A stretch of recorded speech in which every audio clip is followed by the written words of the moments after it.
Yet another Warlock exotic with recharged properties.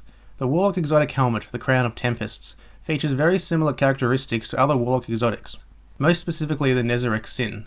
Except unlike the Nezarec Sin, which works with void damage, the Crown of Tempests is fully tuned to an arc-based subclass. The exotic perk on the Crown of Tempests allows arc ability kills to increase the recharge rate of your arc abilities. Again, there's very little information about what the perk actually does, so let's do some testing. If you get a kill with an arc ability, whether it be a grenade, melee charge, super, or your rift ability, you will trigger the Conduction Tines perk. For about 6 seconds after the arc ability kill, all of your abilities will cool down at a faster rate, including your super. Very similar to the Nezarec Sin, but the Crown has a few significant differences. Besides the subclass being locked to a Stormcaller, the Conduction Times perk does actually stack, to further increase the cooldown speed for the more enemies you chain, up to a multiplier of 5.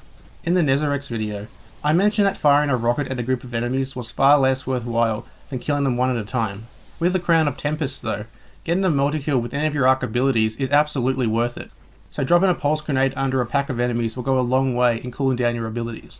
As for the subclass, we obviously need to play as a Stormcaller, but I believe that one of the skill trees is far superior to the other. Thinking about the build logically, we would want to get as many arc ability kills as possible and as quickly as possible, to maintain the Conduction Time stack and thus cool down our abilities faster.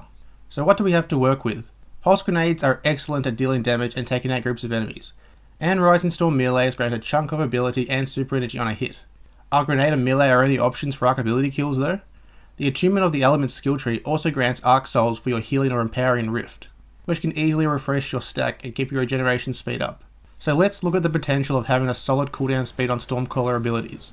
Pulse grenades, Rising Storm melees, and arc soul rifts are all quite strong, and the super itself has a decent potential against trash mobs of enemies, but that's where the super both starts and ends. Unfortunately, Stormtrance is far less potent as it once was in D1, which does hinder the value of the Crown of Tempest a little bit. In the Crucible, Stormtrance can still put in some work, but for the most part, given the range most encounters occur at in D2 Crucible, and the emphasis on focus firing, Stormcallers can be quite weak against a competent team. The same problem of focus firing exists with the Dawnblade super, so the tendency to go with the one and done supers like Voidwalker seems to be the most appealing to the hardcore audience.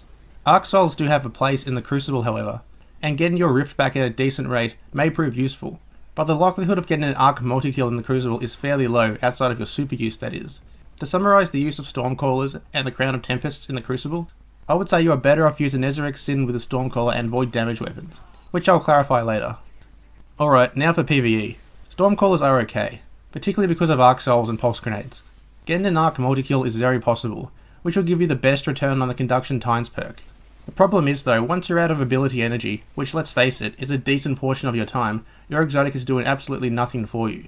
This isn't a problem of the exotic itself, since it does definitely shorten your cooldown period and give your abilities back sooner, but it requires you to be conscious of your ability charges, conscious of your Conduction Tines timer, and frantically get arc ability kills so you don't lose your stack. And if you do lose your stack, you get back into waiting for your abilities again.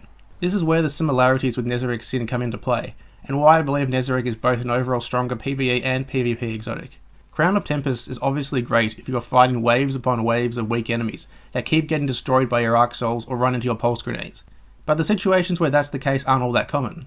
What's more likely is you'll have a group of enemies, some relatively strong or shielded, who won't be annihilated by your Arc Souls or blindly run into your Pulse Grenades.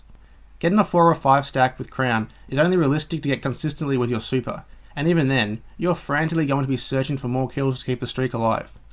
Then we have Nezarec, which doesn't have the same potential as Crown since it doesn't stack for void kills, but it also doesn't force you to use a particular subclass, doesn't make you frantically fight to keep your streak alive, doesn't make you only use class abilities, and still provides a similar effect to the Crown of Tempests. In the Crucible, I'd say Nezarec is by far the superior choice, just for its practicality and ease of use. In PvE, I'd still say Nezarec is the superior choice, even if you want to play as a Stormcaller. The only time I'd really consider using Crown is for low tier enemies in mess around content, like public event farming or the Strike playlist. But for content like the Leviathan Raid, Nightfall and the Crucible, Nezarec all the way. So what do you guys think? Do you like the Crown of Tempests? Do you think I'm wrong in my comparison to the Nezarec? Let me know in the comment section below.